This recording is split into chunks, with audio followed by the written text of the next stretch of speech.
Hello, my dear friend. Today I'm sharing my story about learning English while traveling. Before we dive into the story, let me explain the idea behind it. Learning English through travel can be an exciting and effective way to improve language skills. The story highlights how one can practice speaking, listening, and even thinking in English by interacting with new people and cultures while on the move. In this story, Alex embarks on a journey where he not only explores new places but also advances his English skills. You'll see how Alex faces different situations, from ordering food to asking for directions, all while improving his confidence in speaking English. This method combines practical use of the language with real-life experiences, making learning fun and memorable. Now, let's start the story.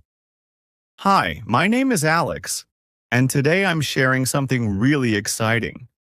It's not just about traveling to new places, but also about how I use that experience to learn English. I've always been curious about the world, wanting to see different cultures, try new food, and meet people from all walks of life. But for a long time, there was one thing that held me back.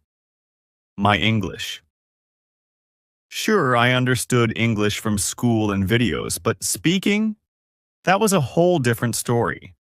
I couldn't form sentences as quickly as I wanted, and sometimes I felt shy and anxious about making mistakes. My journey to improve English started when I decided to travel, not just to see the world, but to use those experiences to practice speaking English. So, let me take you with me as I go on this trip and learn along the way. The airport adventure. It all started when I had to catch a flight to London. I was really excited, but also a little nervous. I would have to speak English the moment I reached the airport. The first test came at the check-in counter. "Hi, I'd like to check in for my flight to London," I said, trying to sound confident. The lady behind the counter smiled, and for a second I relaxed. She asked me something I didn't quite understand at first. "Would you like an aisle or a window seat?" she asked. I froze for a second. The words aisle and window seemed like a blur in my head, but then I took a deep breath. I quickly processed what she was asking and replied, "Window, please." I realized that I didn't need to panic. I could figure things out by context if I just gave myself a moment. As I waited for my flight, I realized how being in a real-life situation like this helped me think in English. It wasn't about memorizing grammar rules anymore. It was about using English to get through real-world situations. Conversations on the plane. On the flight, I had a window seat just like I asked, and beside me was a man who seemed friendly. After we took off, he turned to me and said, "So, are you traveling for work or pleasure?" I paused for a moment to think about how to respond. This was a great chance to practice speaking, and I didn't want to miss it. "I'm traveling for pleasure. I'm visiting London for the first time," I replied, trying to sound as smooth as possible. We ended up talking for the rest of the flight. He was from Canada and shared a lot about his travels. The more I spoke with him, the more confident I became. I realized that speaking English wasn't as scary as I had thought. It was all about practice and getting used to forming sentences without overthinking every word. Ordering food. My first real test. When I landed in London, I was super hungry. The plane food wasn't great, so the first thing I did after checking into my hotel was find a place to eat. There was this cozy cafe right around the corner. I walked in and the smell of fresh bread hit me. Perfect. I walked up to the counter, ready to place my order, but suddenly I felt a little anxious.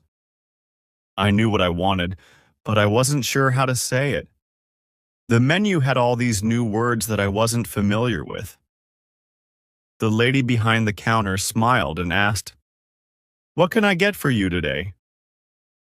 I stumbled for a second, but quickly gathered myself.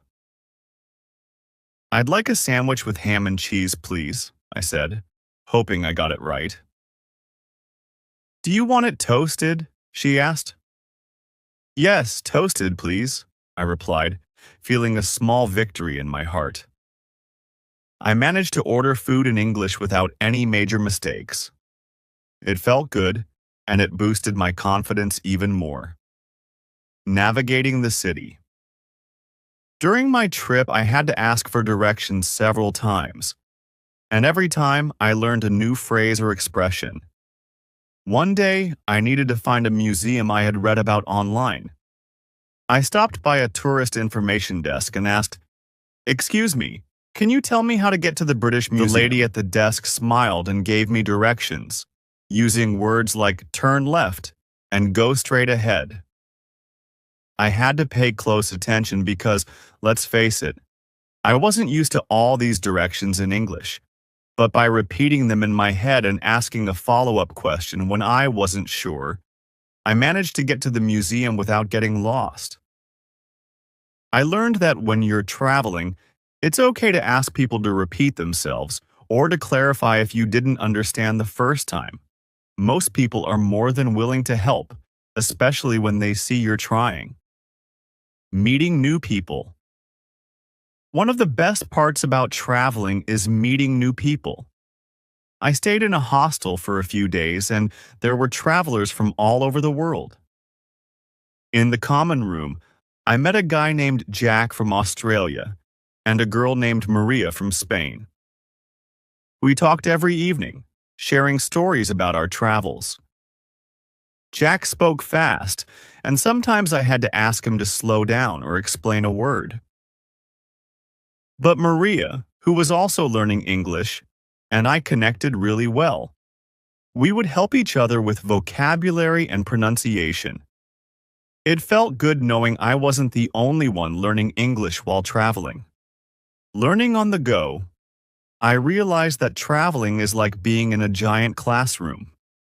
You learn so much from the people you meet, the signs you read, and the places you visit. I even picked up new phrases from overhearing conversations in restaurants and shops. And every day, my English improved just a little more. But it wasn't just about improving my language skills. Traveling helped me understand the importance of communication beyond just the words. It's about body language, tone, and even the courage to speak up, even when you're not sure if you're getting it all right. Trying local experiences. After spending a few days in London, I felt more confident.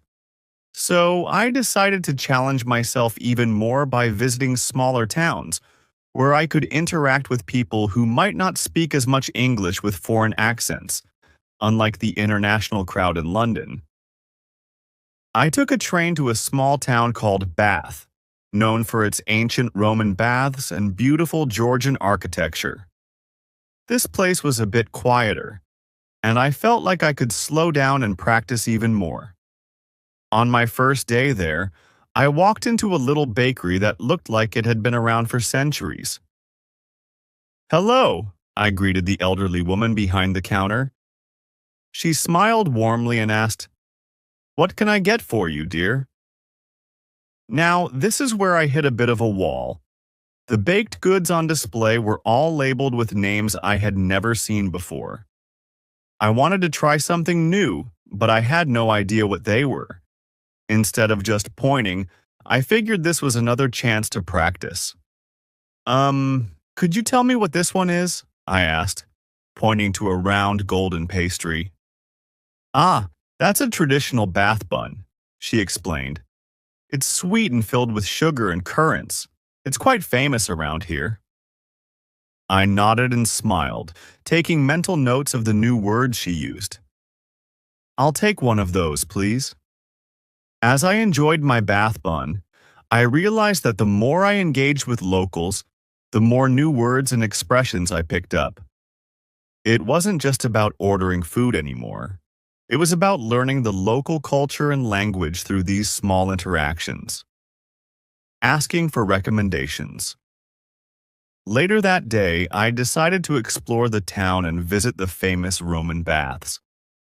I could have just followed a map, but I wanted to push myself further. So, I asked a man working at a souvenir shop for recommendations. "Excuse me," I said, approaching him. "I'm visiting Bath for the first time. What places do you recommend I see?" He smiled and leaned in as if he had a secret to share. "Well, you've got to see the Roman baths, of course. But if you're interested in history, there's also the Jane Austen Center. And if you like walks, there's a beautiful hike up to Alexandra Park. It gives you the best view of the town."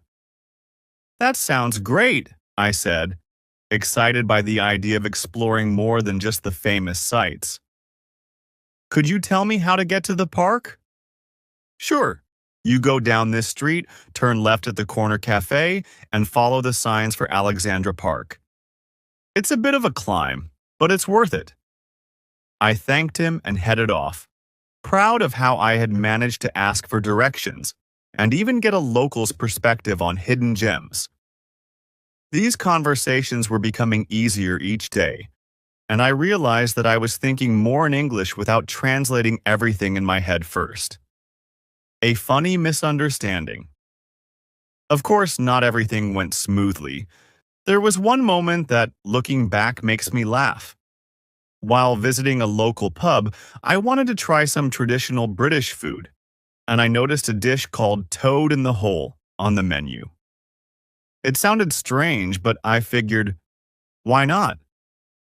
When the waiter came to take my order, I confidently said, "I'll have the toad in the hole, please."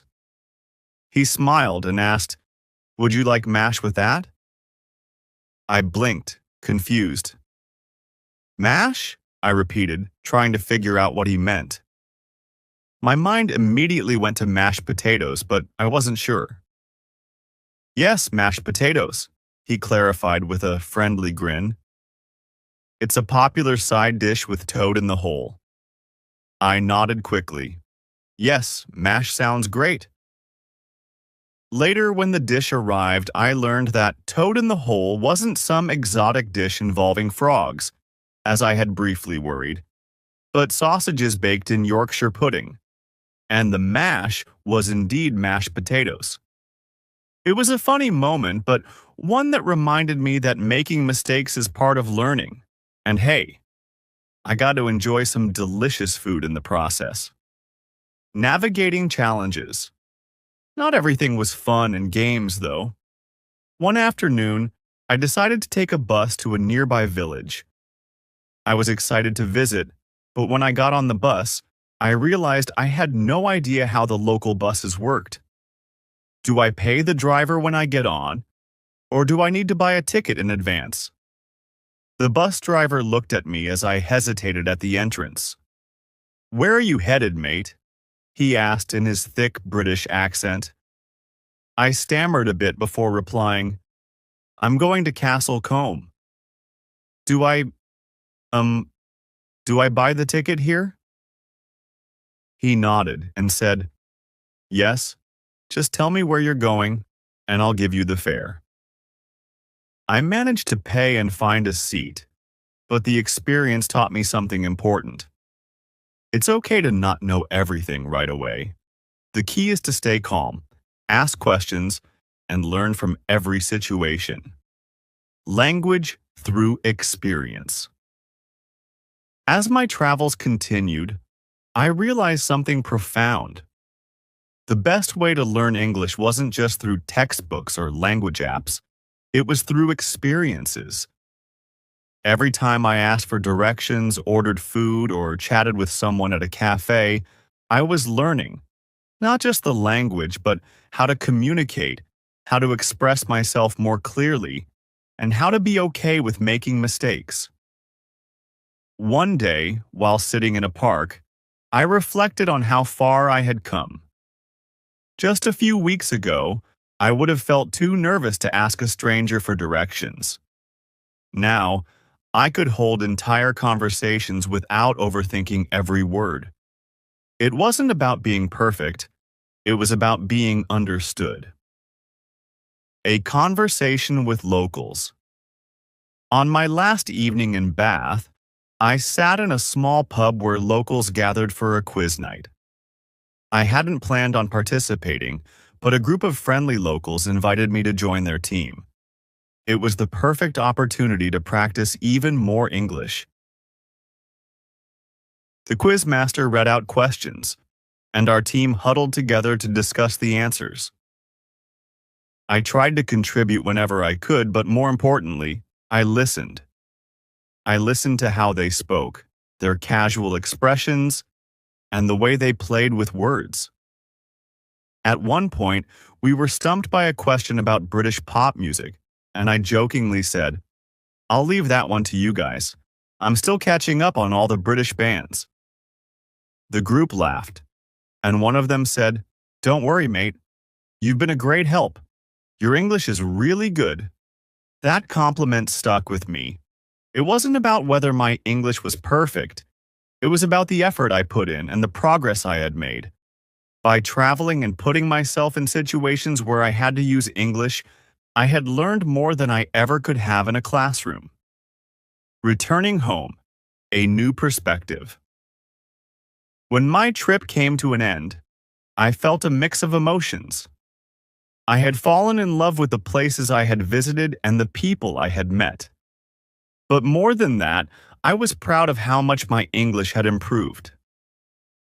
Every conversation, every mistake, every new word I learned had been part of an incredible journey. As I boarded my flight home, I thought about how different this experience had been from simply studying English. Traveling had made the language come alive for me. It wasn't just words on a page anymore. It was a way to connect with people, to explore the world, and to understand new cultures. When the flight attendant asked me, "Would you like chicken or pasta for dinner?" I smiled and confidently replied, "Pasta, please."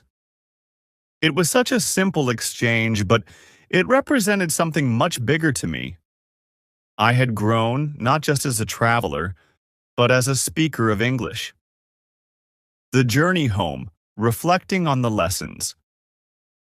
As I settled into my seat for the long flight home, my mind was buzzing with all the experiences I had gathered. This trip had been about more than just sightseeing or tasting new foods. It had become an adventure in language learning. I had pushed myself in ways I hadn't expected, and every interaction had been a chance to sharpen my English skills. During the flight, I pulled out my notebook. You see, I had been jotting down new phrases, words, and even funny moments throughout my trip. It wasn't just about memorizing these words, but understanding how they fit into conversations and how they made communication smoother. I had filled several pages by now, but as I flipped through them, I realized that what I had truly gained couldn't be written down. Here are a few key lessons I learned from my travels. Confidence is key. In the beginning, I hesitated a lot, unsure of my speaking skills. I was worried about embarrassing myself or saying the wrong thing. But over time, I realized that the fear of making mistakes was holding me back more than the actual mistakes themselves. People were kind, patient, and even willing to help when I fumbled. Confidence in speaking wasn't about knowing every word. It was about having the courage to speak up. It's okay to ask for help. Whether I was asking for directions, clarification on a menu, or help understanding a word, I learned that people are usually happy to assist. In fact, asking for help opened up more opportunities for conversation. Each time I sought help, I found myself learning something new, whether it was a new phrase or even a bit of cultural insight. Don't be afraid to ask questions. You'll always come away with more knowledge than you had before. Immersive learning works. I couldn't count how many new words I picked up just by being in an English-speaking environment. In school or at home, learning English had been structured, with set lessons and vocabulary lists. But on this trip, learning was organic. It came from real conversations, experiences, and situations where I had no choice but to figure things out. This immersive learning made the language feel less like something I was studying and more like a tool I was using every day. Mistakes are part of the process. I had a few embarrassing moments, like ordering toad in the hole and not knowing what it was, or misunderstanding directions once and ending up at the wrong place. But each mistake was a learning opportunity. It made me laugh, and more importantly, it helped me remember the correct way next time. I realized that mistakes weren't failures. They were just steps on the path to getting better. Back home, a new confidence in English. When I arrived back home, everything felt familiar, but I knew that something inside me had changed. My mindset had shifted. English was no longer this intimidating challenge. It was something I could handle. The experiences I'd had while traveling gave me a whole new level of confidence. The first real test came when I met up with my friend Mark. He had always been better at speaking English than I was, and I used to feel a bit insecure about that. But this time, I didn't feel nervous. We were at our favorite cafe, and as we ordered food, I found myself speaking in English without even thinking too much about it. "Wow, Alex, your English has really improved," Mark said, sounding genuinely impressed. "What happened? You're speaking so fluently now." I smiled, proud of how far I'd come. "I guess it's because I had no choice," I said, laughing. "Traveling forced me to use English every day, and after a while it just became easier." Mark nodded. "That makes sense. Practice really does make perfect, huh?" "Exactly," I said. "But it's more than that. I think it's about putting yourself in situations where you have to speak, even if you're not ready. That's how you really learn." We spent the rest of the afternoon chatting, mostly in English. I noticed how natural the conversation felt. I wasn't translating words in my head anymore. I was thinking in English, responding in English, and enjoying the conversation without the usual stress. Sharing my story with others. A few weeks later, I was invited to give a talk at a local language learning group. They had heard about my trip and how it had helped me improve my English. I was a bit nervous at first. I wasn't used to speaking in front of groups, but I knew this was another opportunity to push myself. When I arrived at the event, the room was filled with people who were all in different stages of learning English. Some were beginners, while others were more advanced. As I looked around, I realized that just a few months ago, I would have felt the same way they did. Nervous, unsure, and maybe a little overwhelmed. But now, I had something valuable to share with them. "Hi, my name is Alex," I started, feeling a surge of confidence. "And today I want to tell you how traveling helped me learn English."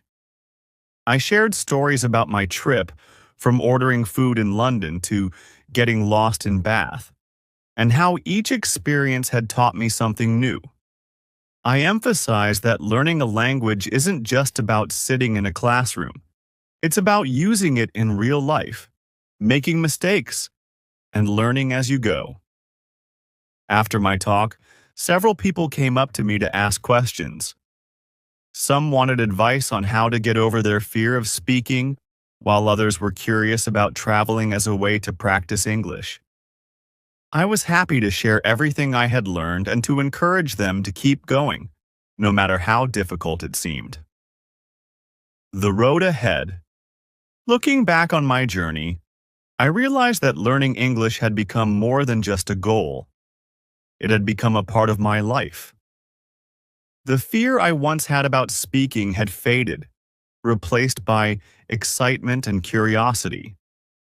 Traveling had opened my eyes to new cultures, new experiences, and new ways of thinking, and it had shown me that language is the key to unlocking all of that. But this wasn't the end of my journey. I knew there was still so much to learn, and I was excited to keep going. Maybe I'd travel to other countries, or maybe I'd continue practicing by joining local English-speaking groups. Whatever the path, I knew one thing for sure. I was no longer afraid of speaking English.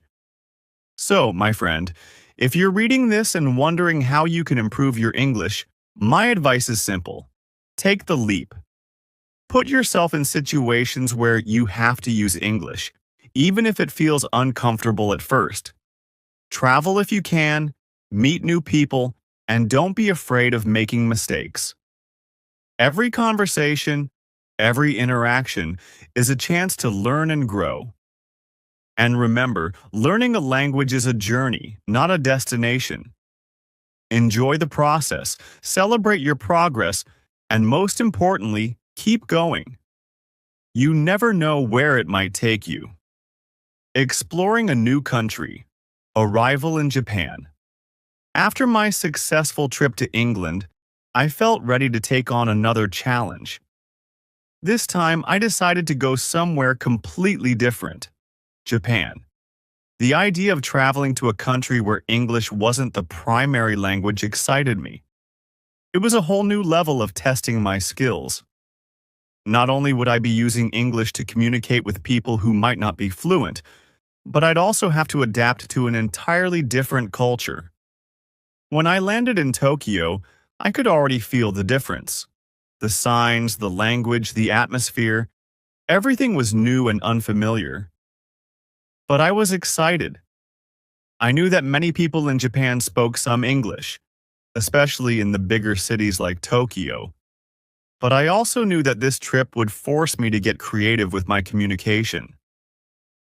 I checked into a small hotel near Shibuya, one of the busiest areas in the city. The hotel staff spoke some English, which made checking in a smooth process, but I could already tell that things would be a bit more challenging than they were in England.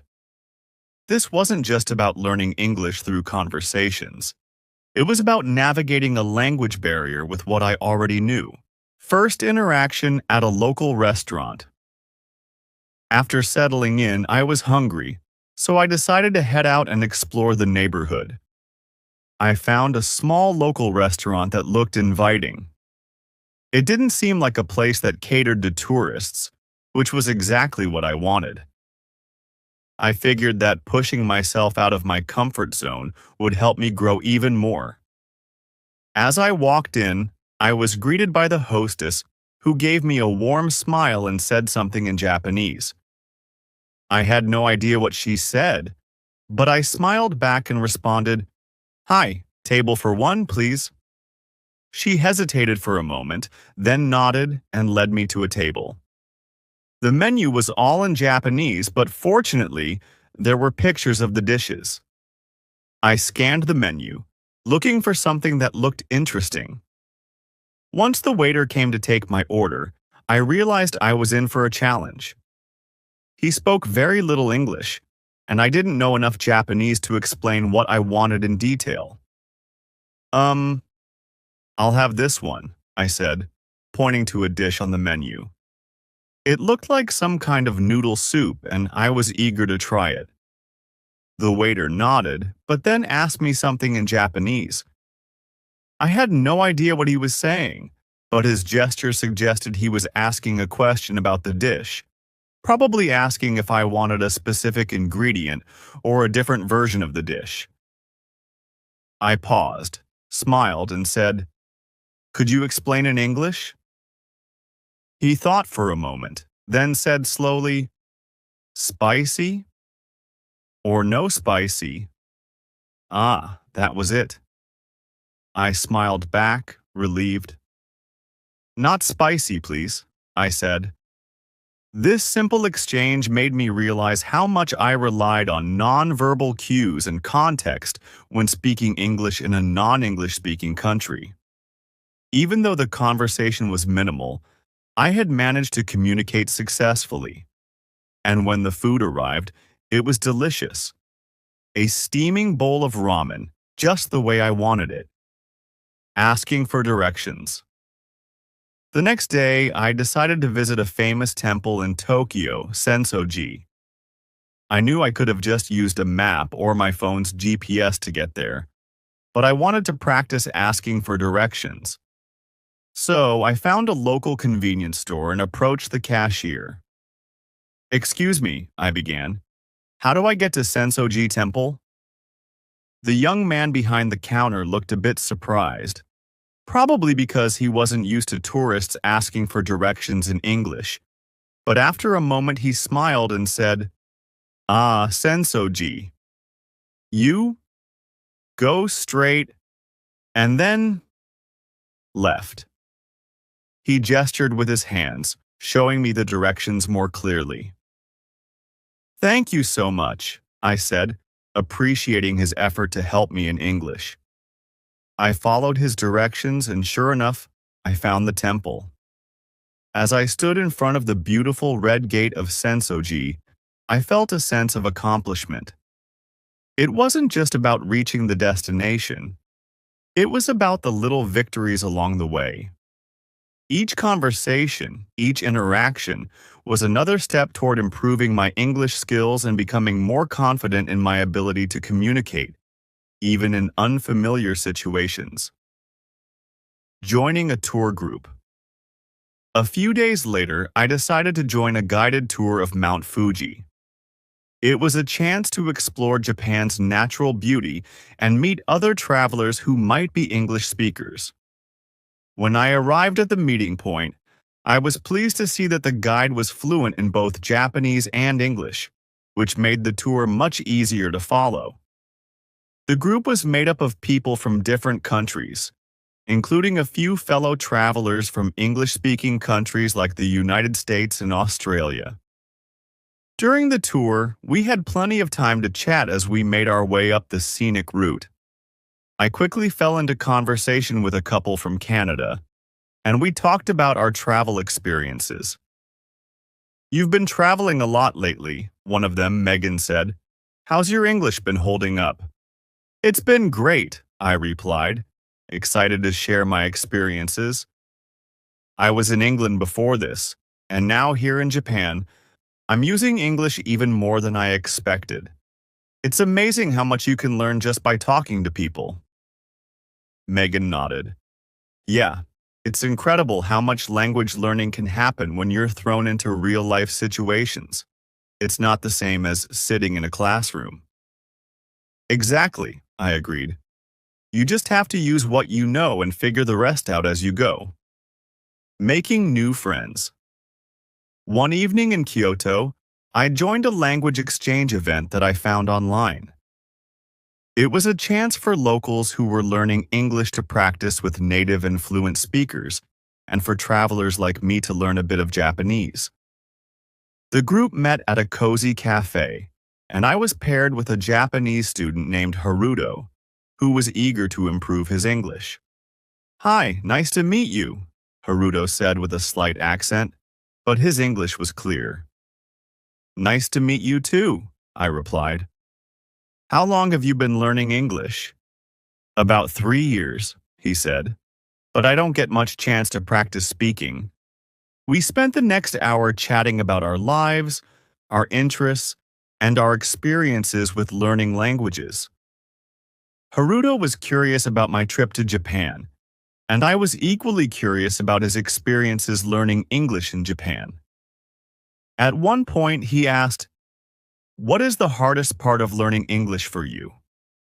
I thought for a moment before answering. Honestly, I think the hardest part was getting over my fear of speaking. I used to be really nervous about making mistakes, but traveling has helped me realize that mistakes are okay. They're just part of the learning process. Haruto nodded. Yes, I feel the same. Sometimes I'm afraid to speak because I don't want to sound stupid. Trust me, I said. You sound great. The fact that you're even having a conversation in English is impressive. The more you practice, the more confident you'll get. By the end of the night, I felt like I had made a new friend. Haruto thanked me for helping him with his English, and I thanked him for teaching me a few new Japanese phrases. It was another reminder that language is about more than just words. It's about connecting with people and sharing experiences.